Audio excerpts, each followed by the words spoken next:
Brazil is one of the 10 largest economies in the world, and because of economic reforms, Brazil has opened its doors for international business. But American companies need to do their homework if they want to succeed. As in many cultures, relationships are key in Brazilian business culture. If your Brazilian colleague tells you, "I'll get the document to you tomorrow," what they're really telling you is that they'll get the document to you someday after today.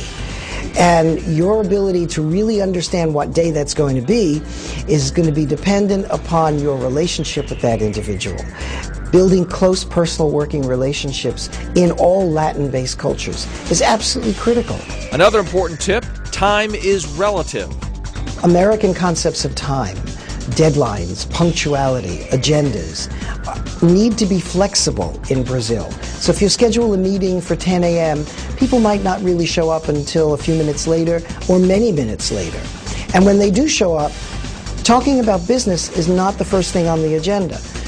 What they may want to prefer talking about is how the soccer team did the night before, the weather, politics, all sorts of things other than the details that they're at the meeting for. Hand gestures can have different connotations in Brazil. There are some gestures in Brazil that Americans and Westerners need to be aware of, because while it wouldn't mean anything to us, it might have a very negative meaning to your Brazilian friend. For example, making the OK sign, where you hold your thumb to your forefinger, depending on how you hold your hand, can have a very vulgar meaning in Brazil. And the subtlety is often lost on Westerners. And the last tip, we're all Americans. Try to refer to yourself as a U.S. American, or in my case, somebody from New York, rather than an American.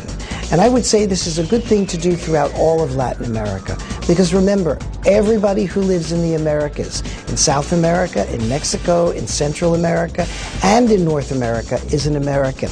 And people in Latin America often don't appreciate it when U.S. Americans appropriate that term for themselves.